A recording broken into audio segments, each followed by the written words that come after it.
All right, well, good morning, everybody. It's about 11:01. I'm going to go ahead and continue letting people in the room, but I'm going to kick us off this morning. Thank you for being here at our Excel Center National Conference. My name is Amanda Grube, and I am the Executive Assistant for the Mission and Education programs here at Goodwill of Central and Southern Indiana. And I am going to now introduce the amazing Mrs. Candace Dawson-Taylor. She's going to be presenting in our room today. She is currently the director and principal of the Goodwill Excel Center Mid-South in Memphis. And she has served in this role for 4.5 years. And prior to this position, she was the lead teacher, college transition counselor, and the building test coordinator, which that sounds like a lot going on there. And before this, Mrs. Dawson-Taylor, she has a wide range of experience working in high priority schools in the city of Memphis. And because of her experience in these roles, Mrs. Dawson-Taylor has successfully supported students and their families in overcoming various academic, socio-emotional, and financial barriers. So without any further ado, I'm going to kick it over to Candace.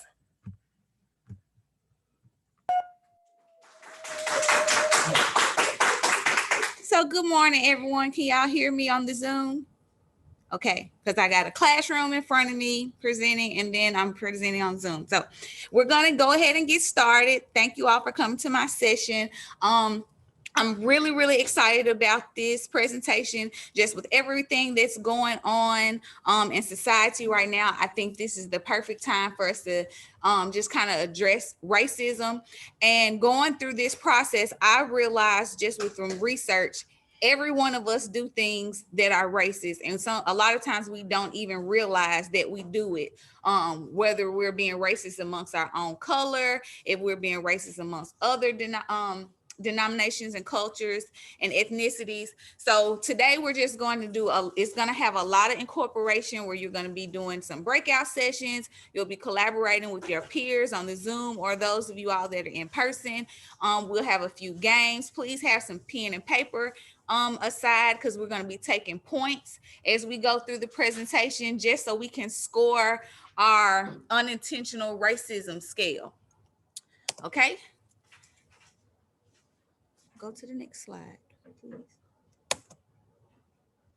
Okay, we would have technical difficulties when I'm trying to shoot.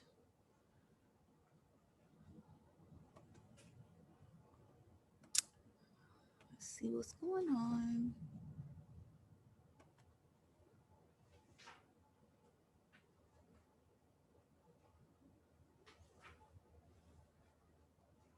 Is my mouse?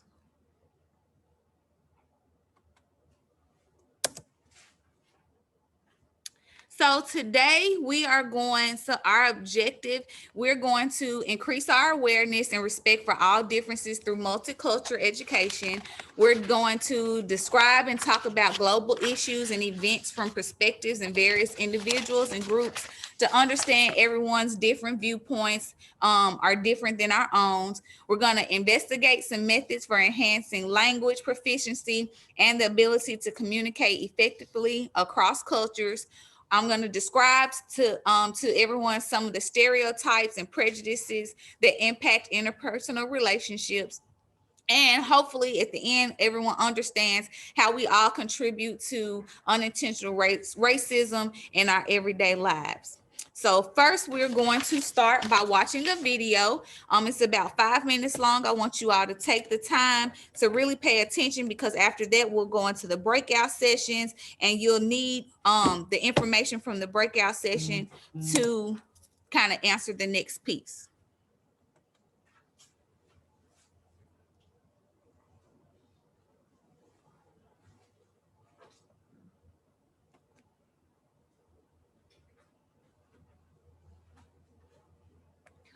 Now this thing has been working all day.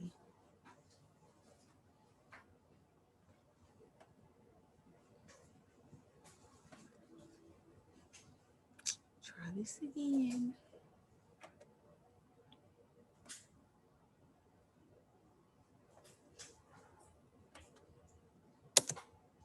title the link?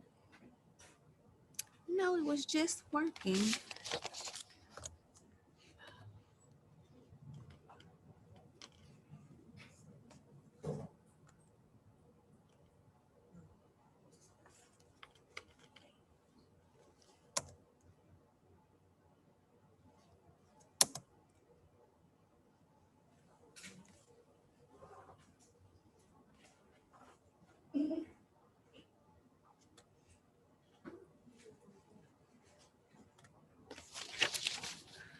Oh gosh. Okay, let me try alternative method. This has been working all morning. I did a practice run.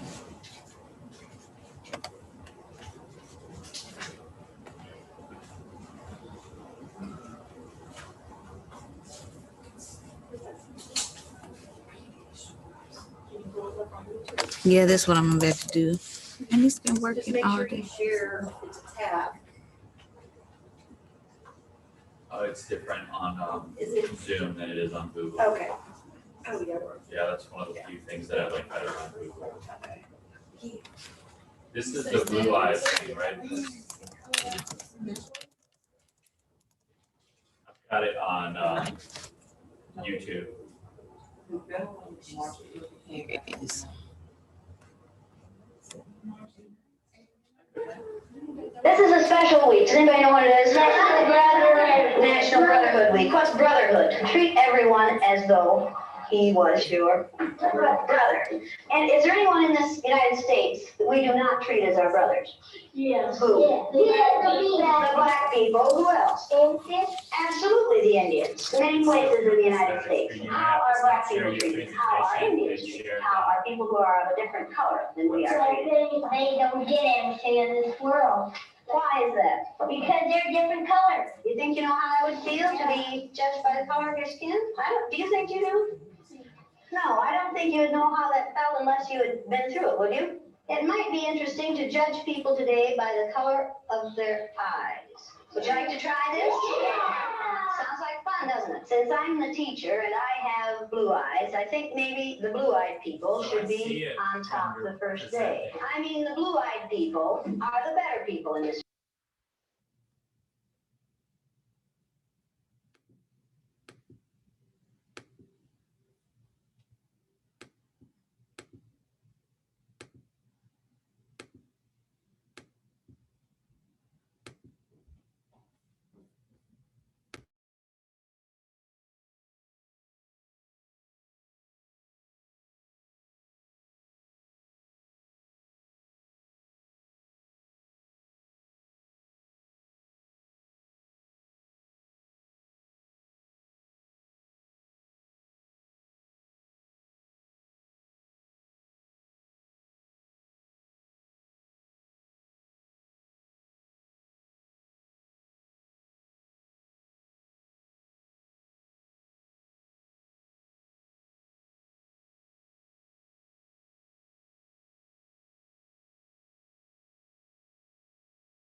Sorry, everyone. Looks like we're having a little bit of some technical stuff on this end.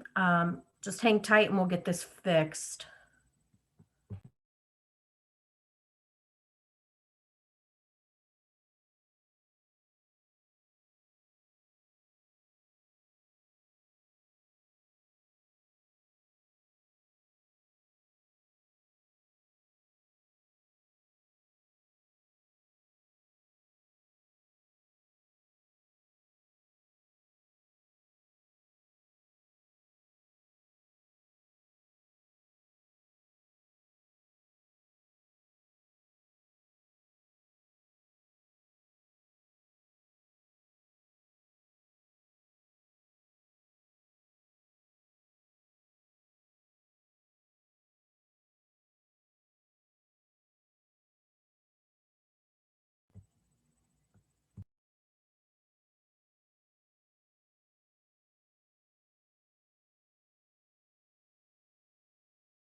My apologies. Our internet was unstable. Let me try this again.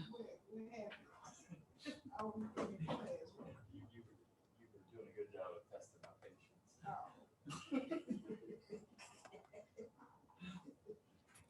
Now is it on your screen, Mr. Fatts? It's, yes. 5 extra minutes of recess. You blue-eyed people. I'll just rewind it. I'm sorry. Eyes.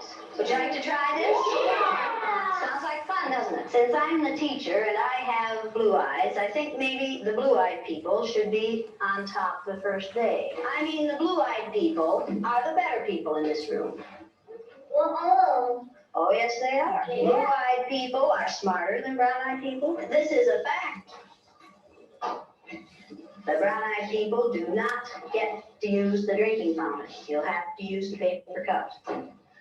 You brown-eyed people are not to play with the blue-eyed people on the playground. Well, the brown-eyed people in this room today are going to wear collars so that we can tell from a distance what color your eyes are. Ready, Laurie? Brown-eyed. She's a brown-eyed. You'll begin to notice today that we spend a great deal of time waiting for brown-eyed people. I don't see the yardstick, do you? It's coming from the tail. I heard you say you better keep that on your desk so the brown-eyed people get out of hand. Oh, you think if the brown-eyed people get out of hand, that would be the thing to use. Who goes first to lunch? Blue-eyed. The blue-eyed people. Blue-eyed people may go back for seconds. Brown-eyed people do not. Brown-eyed. Don't you know? Oh, they're not smart.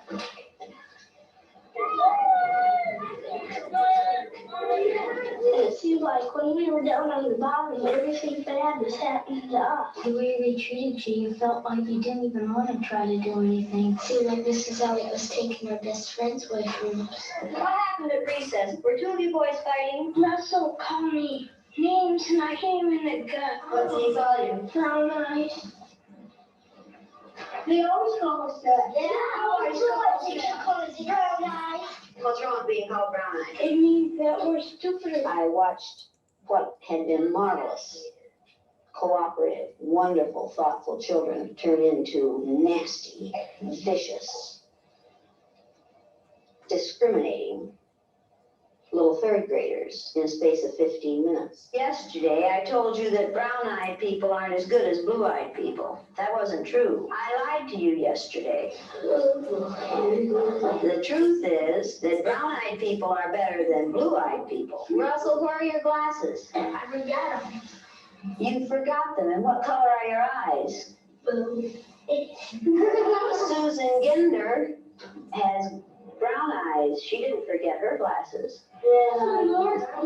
Russell Ring has blue eyes, and what about his glasses? He forgot them. Yesterday we were visiting, and Greg said, "Boy, I like to hit my little sister as hard as I can. That's fun." What does that tell you about blue-eyed people? The brown-eyed people may take off their collars, and each of you may put your collar on a blue-eyed person.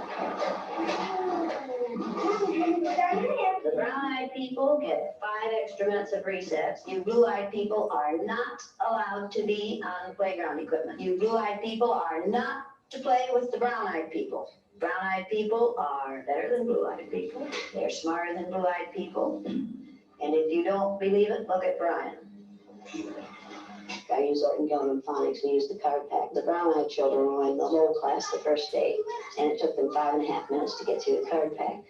The second day, it took them 2.5 minutes. The only thing that had changed was the fact that now they were superior people. You went faster than I've ever had anyone go through the card pack. Why couldn't you get them yesterday? You think the collars kept you? Keep thinking about those collars. Oh, and you couldn't think as well with the collars on. 4 minutes and 18 seconds. How long did it take you yesterday? 3 minutes. 3 minutes. How long did it take you today? 4 minutes and 18 seconds. What happened? One down. What were you thinking of? This. I hate today. How do you do? I hate too. Because I'm blue-eyed. See, I do. There's nothing, it's not funny, it's not fun, it's not pleasant. This is a filthy, nasty word called discrimination. We're treating people a certain way because they are different from the rest of us. Is that fair? No. Nothing fair about it. We didn't say this was going to be a fair day, did we? No. And it isn't. It's a horrid day. Are you ready? What did you people who are wearing blue collars now find out today? I know what they felt like yesterday. I did too. How did they feel yesterday? Down. Like a dog on a leash. Yeah. Like you're chaining them up in your prison. Like you're shut up and you're throwing the key away. Should the color of some other person's eyes have anything to do with how you treat them? No. All right, then should the color of their skin? No.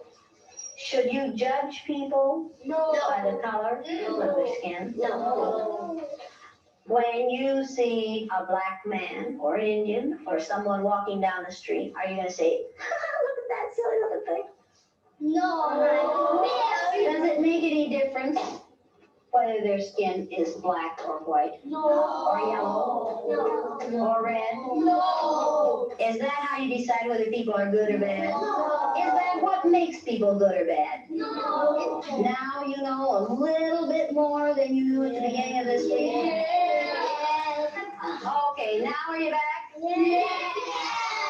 That feel better? Okay.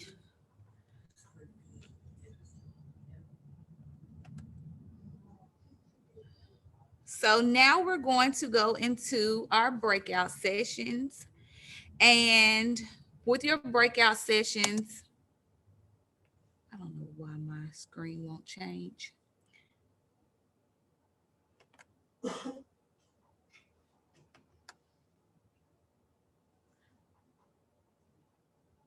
Can you see it on your screen, Mr. Fats? I see the YouTube still. Yeah, with Zoom, you have to stop sharing and then share the new screen that you want Okay. to share.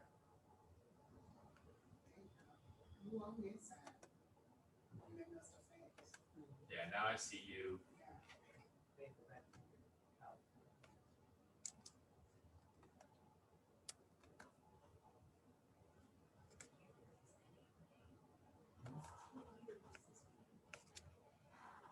Looks like 70s. Okay, so I don't know why this is not working. So now we're going to go to the breakout sessions.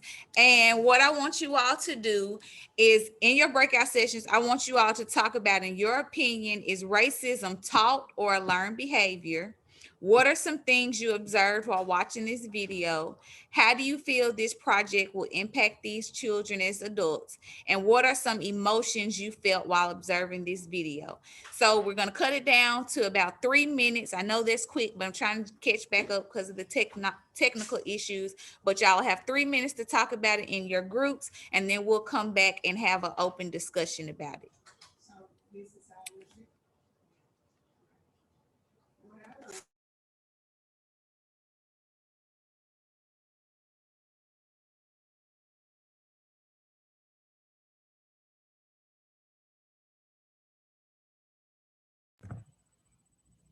Rooms are being open.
Groups.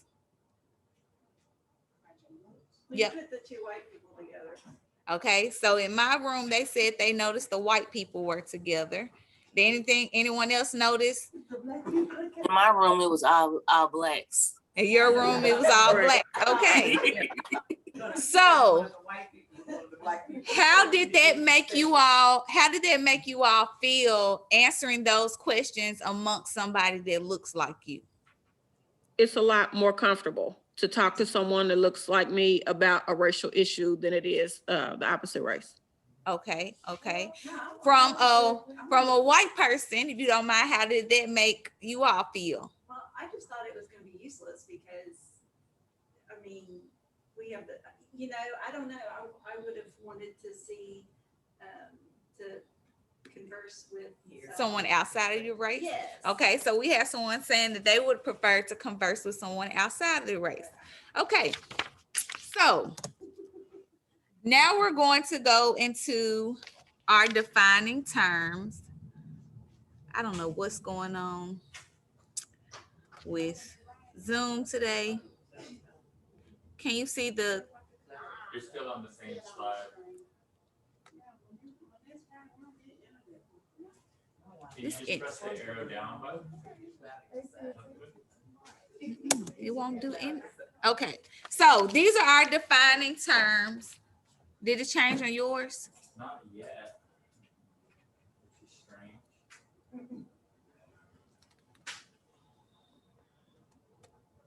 I feel so terrible. I don't know what's. You good, Candace? Take your time. They don't want you to be great. Zoom don't want you to be great today. It really doesn't. And I did a practice run with this and everything. Listen, if it don't work, talk us through it, Candace. You good? So I'll email y'all the PowerPoint. We finna get through this slide. So for our defining terms, we have race, racism. I'm sorry, can you put that light on? I can't. Guys, one of the switches, because the two is So we have race, racism, structural racism, the trauma of racism, culture, diversity, and one I learned this week, onlyness. So race is socially constructed concept or ethological human stratification that's used to reinforce and rationalize for enslavement of a person's African descent. Racism basically talks about prejudice, discrimination against a person or people on a biased membership. For structural racism, that's the ways in which the joint operation of institutions produce rationalized outcomes. The trauma of racism is basically what people of different races go through, the trauma that impacts their lives. Culture is the shared experiences, acts, beliefs, values, language amongst a certain culture or society. Diversity are individuals possessing immutable and mutable characteristics of diversity. And onlyness is the psycho-emotional burden of having to strategically navigate a racial politicized space occupied by few peers and guardians from one same racial or ethnic group. Okay. So, equity and equality. Did it change on your screen, Mr. Fett? So, with equality and equity. Equality, what a lot of people don't realize, means same. So, giving somebody the same resources. But with equity, it involves everything being fair. So if the image would show, it's a picture of three people standing alongside a fence and everybody is a different height, but the fence is one height. So with equality, I would give everybody the same size box, regardless of their height. And I would have to expect them to be able to see over the fence. But with equity, I might have to give everybody a different size box to make sure that it's fair that everyone's able to see over the fence. So working in the educational field, regardless of your job title or what it is you do at the Excel Center, we must ensure that we are demonstrating equity to all students at all times, Otherwise, we're not going to get anywhere when we're trying to combat racism. Okay. So another thing is being able to be relatable or reachable to someone. A lot of times when you're interviewing, you hear people say, well, I can relate to the students that we serve. I can relate with things that they go through. Well, to relate to someone, it means to make or show a connection between feeling sympathy with or identifying with. To reach somebody means to stretch your arm out in one direction in order for somebody to grasp on. So in our field, it's not our job to relate to the students, because relating to someone doesn't mean that your circumstances are the same. So for example, I came from a divorced household. Well, just because I interact with someone else that came from a divorced household, their situation isn't the same as my situation. On the one hand, I was happy when my parents got divorced because I felt like I could communicate with them both better because I didn't have to choose sides. Whereas another person that may come from a divorced household, it may have caused them certain traumas in life. But just because we relate to the same thing, our situations didn't impact us the same. So as teachers and educators, we need to get out of the mindset that we want to relate to the students, because just because I relate to them, it's not going to make economics easier, math easier, English easier, just because you tell me, well, I can relate to you. Our job is to be able to reach the student, regardless of their circumstances. You want to be able to reach them and bring them where it is you want them to go. Regardless of if our circumstances are the same, if you went to a private school and they're going to an adult education program, we still got to be able to reach them, regardless of your situation. Okay. So we're going to have breakout rooms again.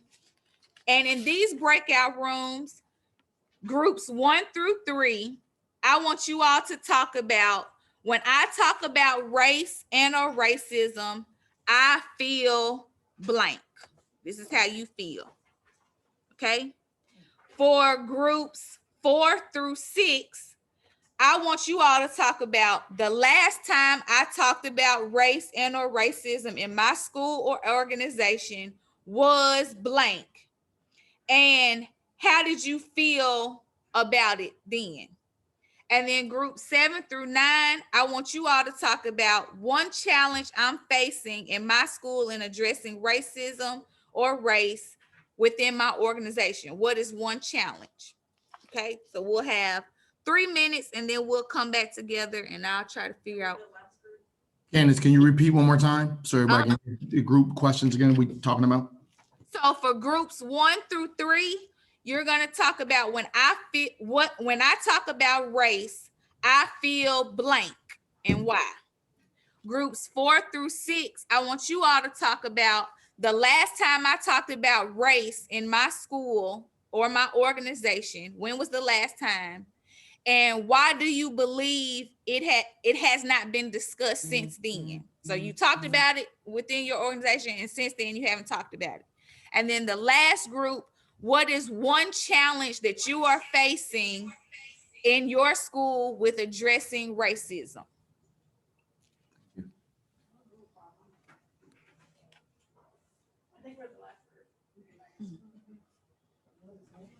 All rooms are open. If you can send your presentation to her, she can run it on her end. Okay. It's gone fine all year, but I think part of that is making sure there's a lot of setup and then a lot of like norms, and then I think it's tricky too. I have to do volunteer questioning, meaning I ask and they choose. Okay, so everyone is back. And that sort of thing, so that nobody feels. I think we be needing more time. White person. Yeah, I need more time. I know when I taught night and the Jewish people. These topics could have been a good collaborative conversation across the board, even not in just the breakout groups, because I'm pretty sure it's very different at every center. So that's what I want us to do now. We come back together. It's okay. It's okay. My team's still going. So I want to get some feedback. What are some things you all talked about in your breakout sessions?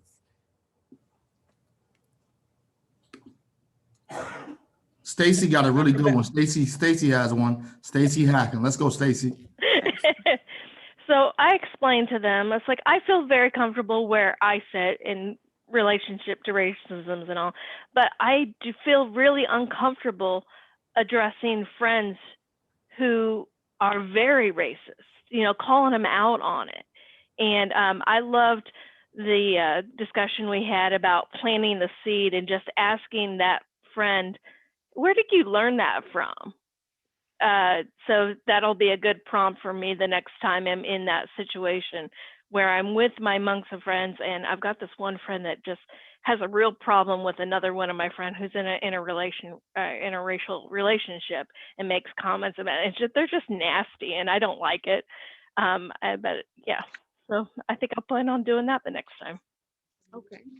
Anybody else want to give some feedback? Mr. Fats, I had somebody in my room. One of the things that, and kind of my reflection over the past year that I've had to deal with, is the difference between being racist and being complicit. Uh-huh. So you can not be racist, but you can still be complicit to allow a racist system to continue. I love it. I love it. One more person. Give us something from the Zoom. I'll go. So in my school, I am the only teacher of color, and our population is predominantly Black. And one thing, we have a great director, and she's made time for us if we want to be in a book club. And this is our second book, and it's called Everyday Anti-Racism. And it's in our book club, it's everyone feels comfortable, and you can tell there's a lot of learning going on when people don't realize something could possibly be racist. And we have really good meetings and really good discussions, and I love that she has offered us to be in this book club because quite a few of our staff do participate. Okay. So next slide. Thank you so much, everyone, for the feedback. I really, really love it, and I hope everyone's getting something from this. So now what we're going to do, if you have some pen and paper, we are going to look at some pictures. I'm going to give you all about 10 seconds to look at the picture, and I want you all to just write down on a sheet of paper like the first two things that come to mind when you look at each image, okay? So, ready, Amanda? Who am I? Let's get about 10 seconds.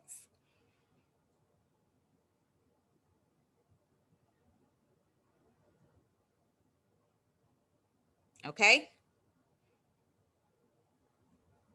Who am I?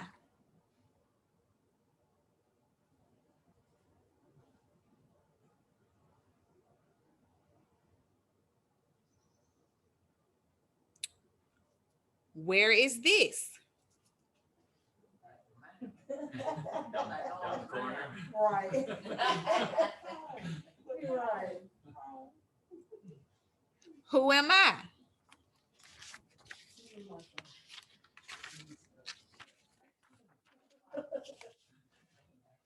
Somebody who's on the list. Okay. Who am I?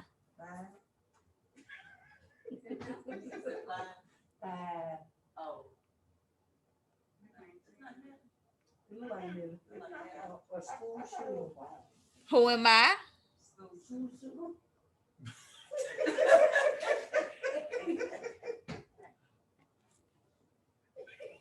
Who am I?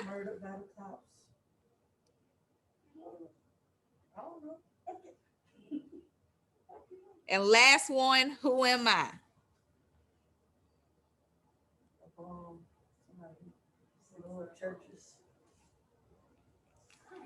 So So as we went through these slides, we have no background knowledge of most of these people or the images we were shown.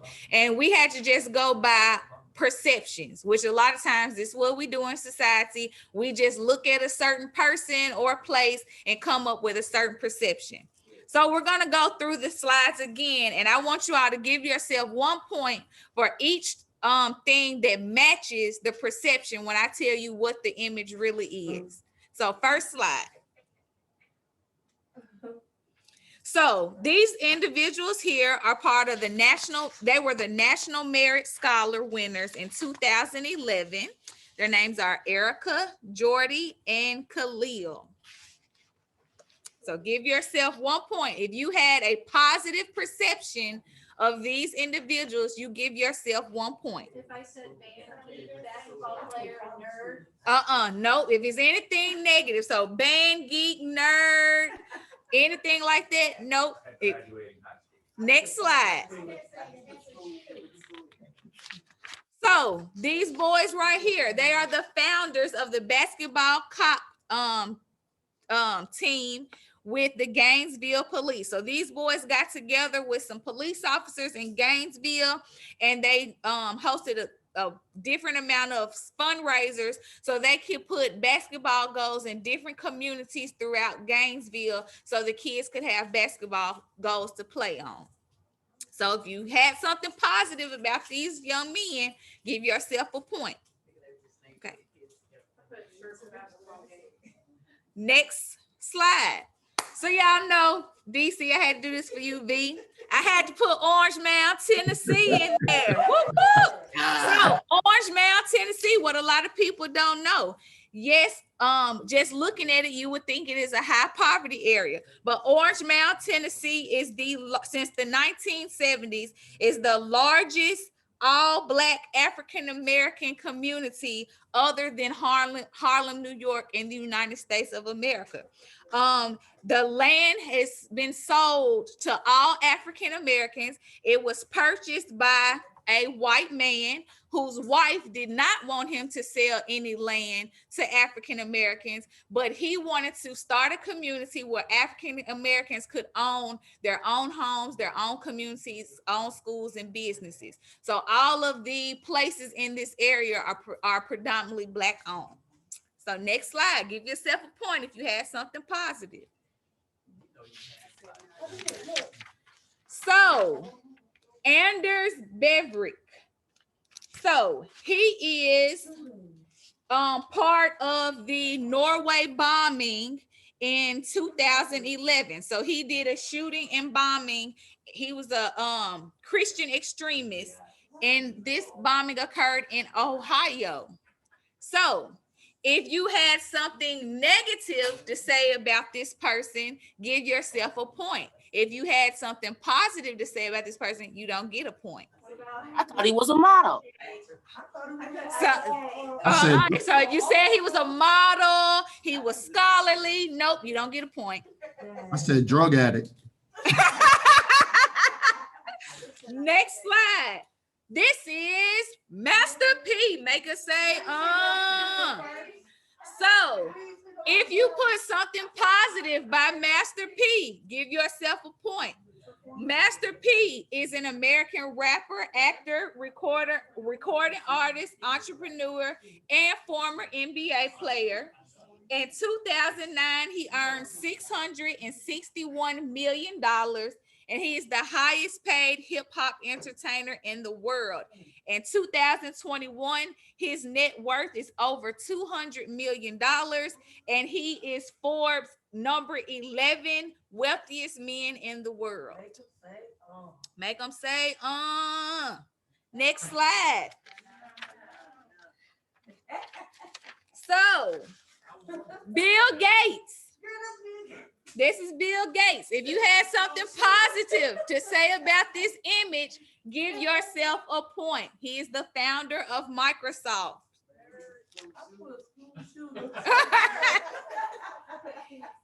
Next photo. This is Tevin Hood. He was a walk-on freshman defensive lineman for Duke University. He also was the National Merit Scholar in 2010. So if you said something positive about him, give yourself a point. And our last photo, Colton Harris Moore. He was a criminal, former fugitive from the Cambodian islands. He was charged with thefts of small aircrafts and boats and cars through the United States and Canada. He became known as the Barefoot Bandit by reportedly committing some of the worst crimes barefoot, once leaving behind 39 chalk footprints and the word "see y'all."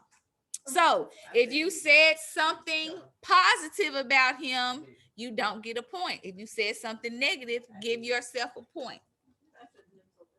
Okay, so we're going to do another activity to earn some points.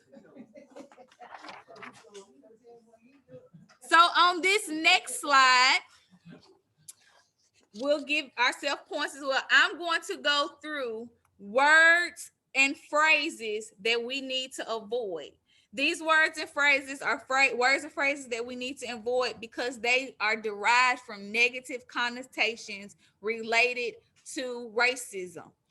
I am very surprised by some of these because one of which I've been using the past 2 weeks and had no idea it was attached to something racist. So first we have inner city and projects. It was originated to describe Blacks that lived in parish communities.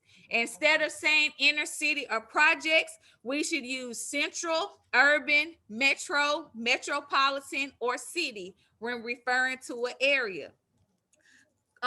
Phrases like "I don't see color" or "I'm colorblind," they can be interpreted that you are unaware of, concerned by the systematic bias in society for people of color in American society.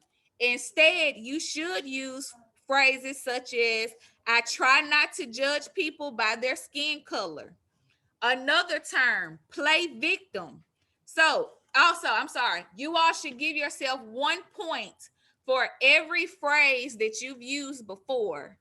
And you give yourself 2 points for every phrase that you've heard within your organization. Okay. So play victim. This term originated in the late 90s by police officers and the criminal justice system.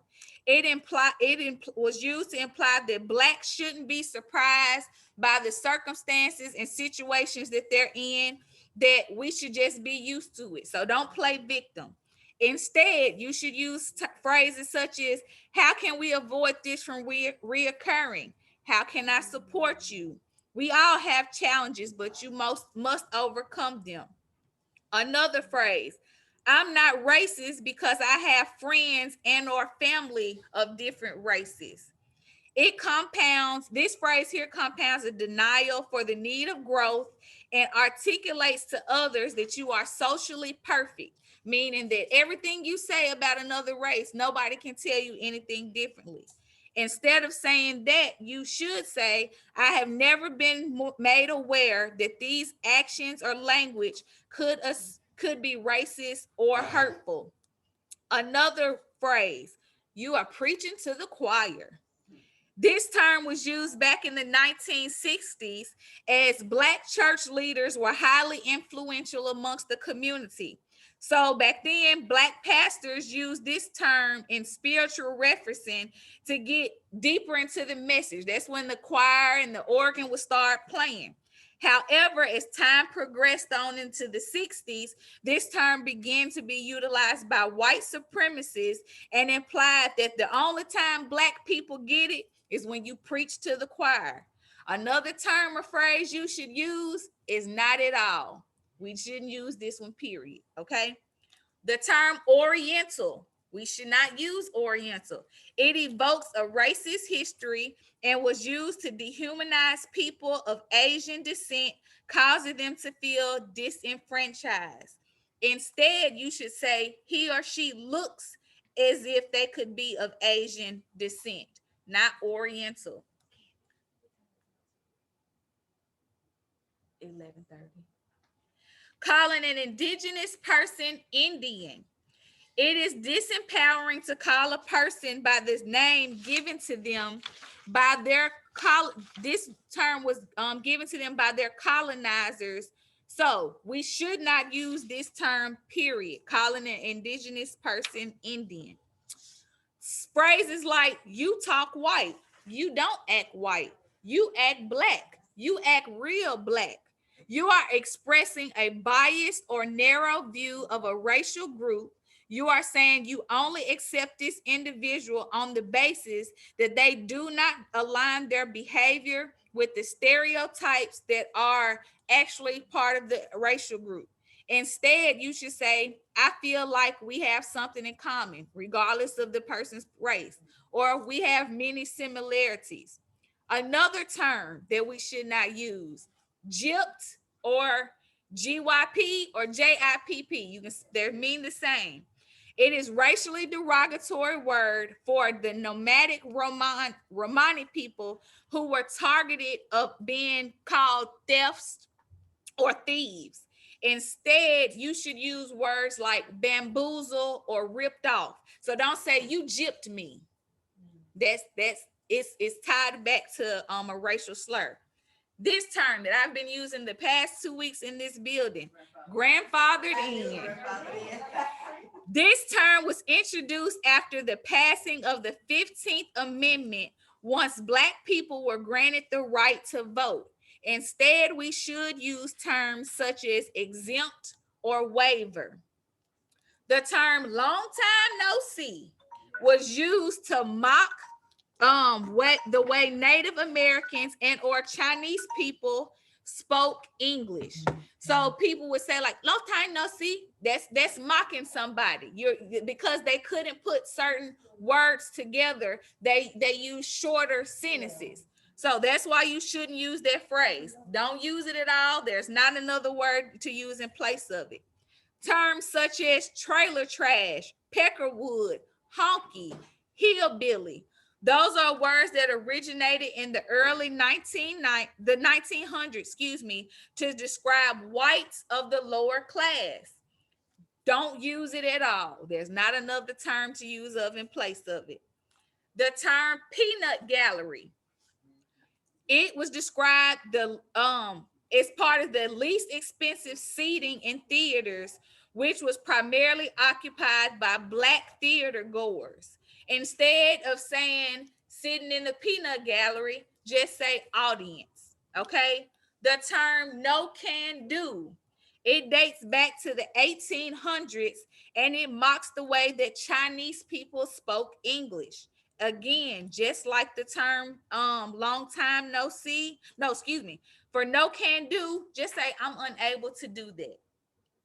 Terms such as these people or the population, it stereotypes a group of people being referenced of all being the same. So if we're talking about our students, and I'll use Memphis. So Memphis student body is 98% predominantly Black. If I constantly use the term these people or the population I serve, it's referencing that all of our students come from the same area or the same background or the same circumstances.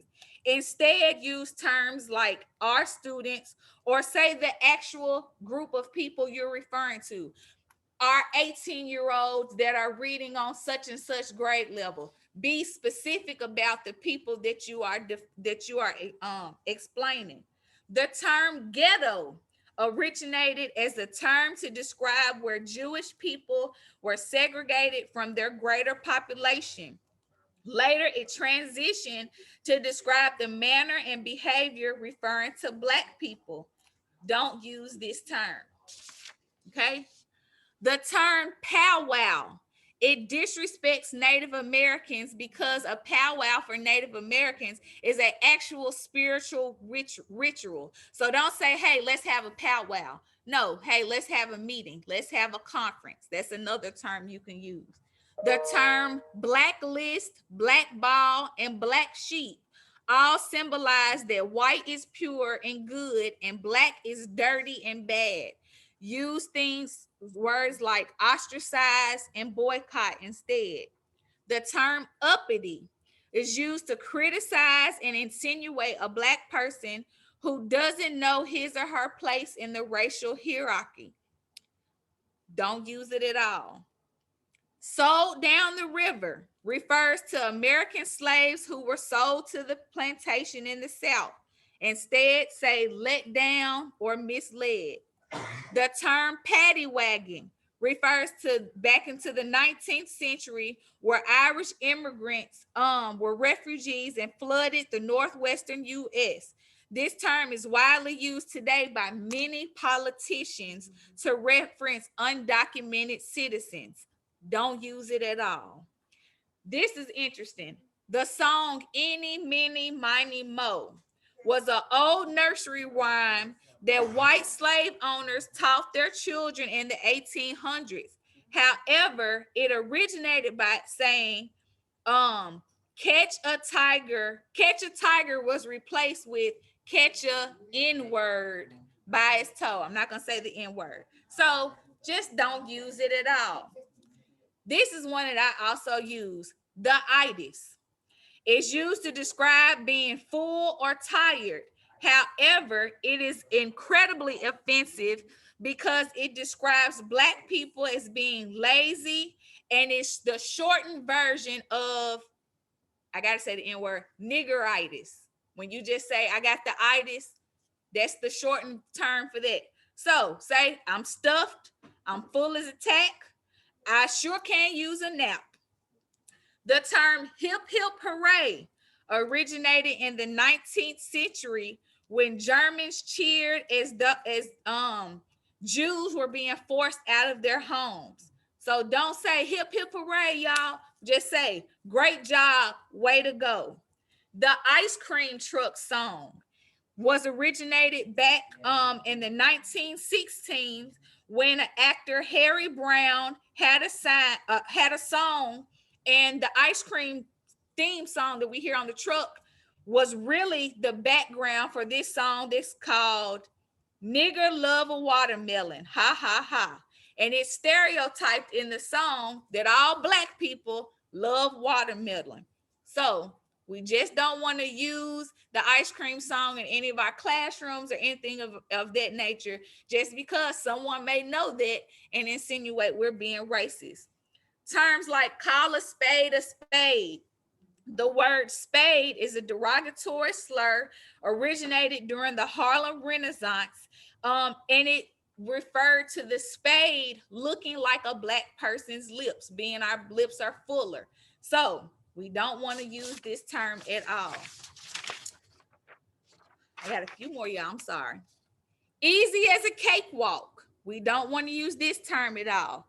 A cakewalk is what slave owners use on the plantation, where in order for Blacks to have some leisure time, they would dance and they would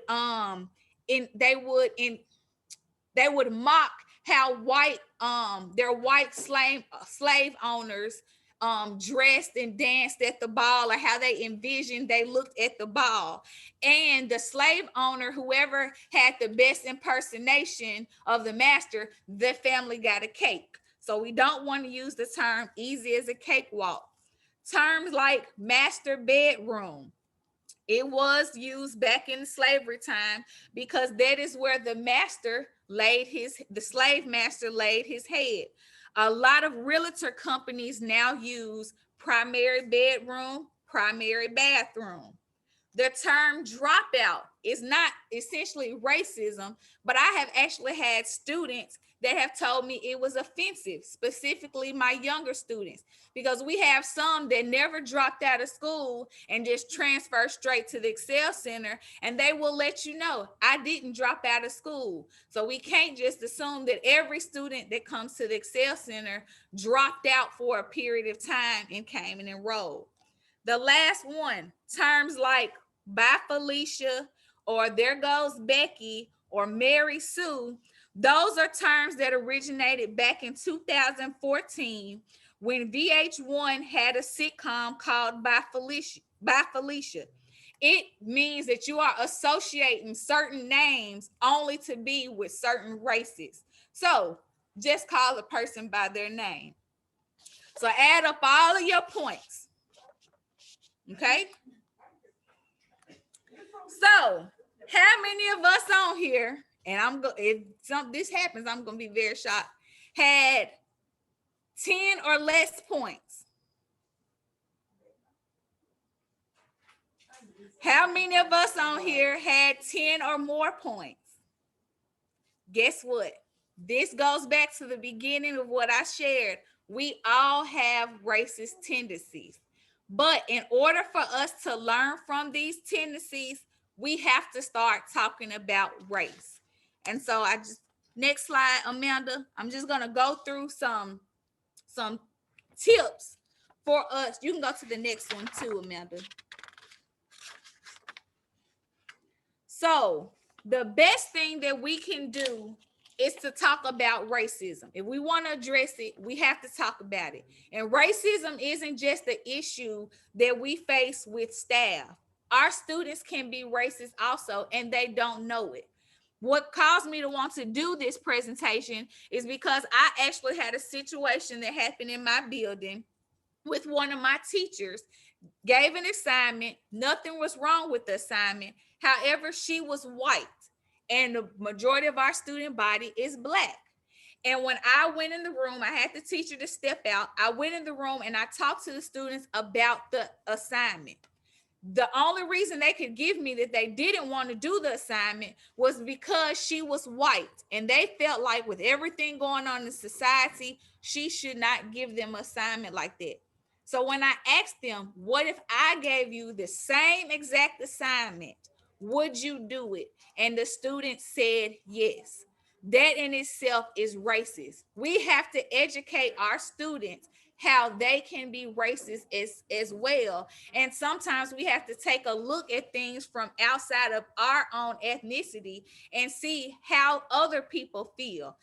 A white person may feel uncomfortable talking about slavery or African American history to a group of 30 people or more. We realized that when we first started this presentation.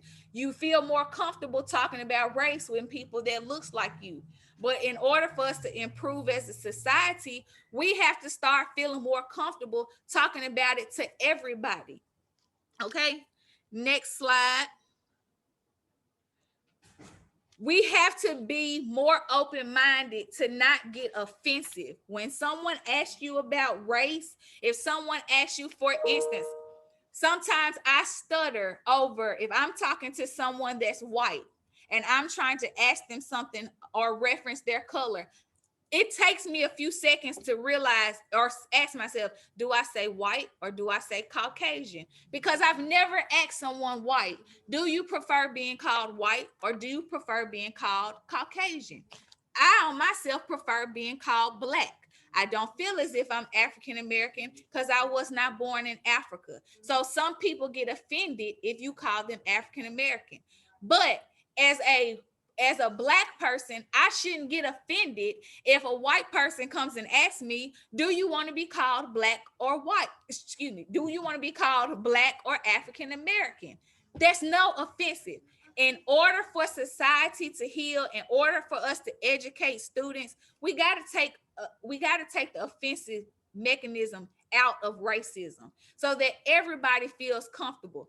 In order for us to decrease racism, we got to educate ourselves. And if we don't educate, you can't educate yourself without asking questions.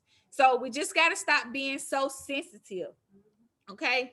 Talk about it in your staff meetings. We shouldn't just talk about racism because certain things are going on in society. Make it a normal thing to talk about. When you're introducing your lessons, teachers, give some feedback to your students on this is what we're about to talk about. Give them some set boundaries. I observed this being done in one of my classrooms this week, where I had a white teacher talking about different racial things going on in society, and he gave his students a platform as to how we should respect each other's boundaries so that they don't get offended.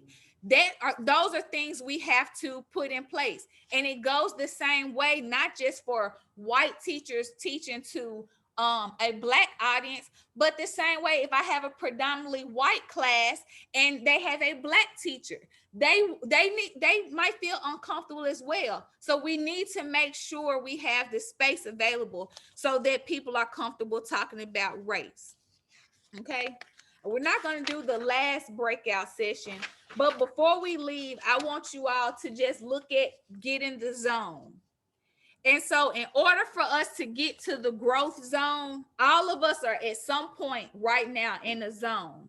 But if you're in the fear zone, we need to have a goal that I want to get to the learning zone. And then once I get to the learning zone, I have a goal that I want to get to the growth zone. So ask yourself right now, what zone are you in?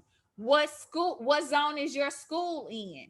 You're the staff in your building in. What zone reflects your students? So the fear zone, basically, you all think like I deny racism is a problem. I avoid hard questions. I strive to be comfortable, and I talk to others who look only like me. If that is you, you are in the fear zone. Use some of the techniques we learned today to move to the learning zone. The learning zone is I recognize racism as a present and current problem. I seek out questions that make me uncomfortable. I understand my own privilege is ignoring racism. I educate myself about race and structural racism. I'm vulnerable about my own biases and knowledge gaps. And I look to others who think and look differently than me. Now, we all want to get to the growth zone. That is when you identify how I may unknowingly benefit from racism. I promote and advocate for policies and leaders that are anti-racist. I sit with my discomfort. I speak out when I see racism in action. I educate my peers how racism harms our profession. I don't let mistakes tear me from being better. I yield positions of power to those otherwise marginalized, and I surround myself with others who think and look differently than me. So, what zone are you in? What zone is the staff in your building in? And what zone is your students in? I hope we can take what we learned today and go as we move forward, that we all increase what zone we are on. So before we end, I just have some references. We're not gonna do the scenarios. Those are my references. And then if anyone has any questions. I have a suggestion. Yes. Real quick suggestion. The class is unintentional racism, correct? So when you're giving the class, all the black people were positive. You gave 2 white people that were negative. You gave no black negative individual. So when we're doing the class, unintentionally, you made all the black people seem positive, and then you gave a positive white and 2 negative whites.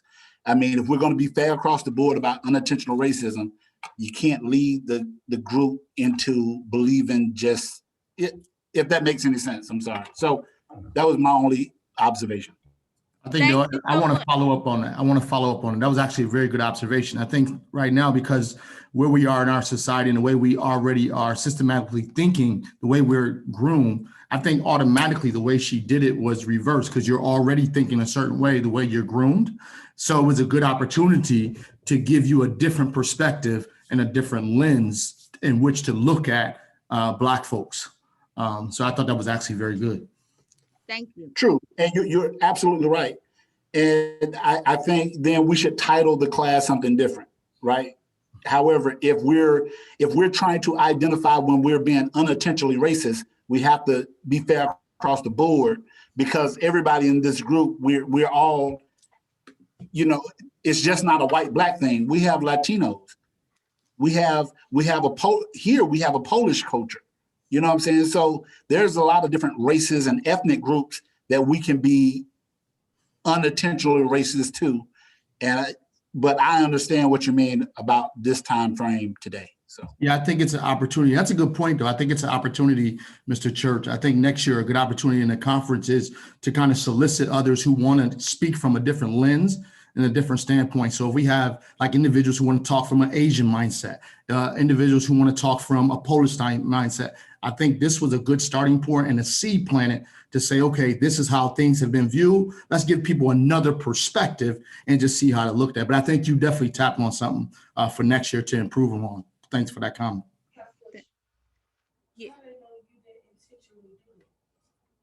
So thank you. Any other questions?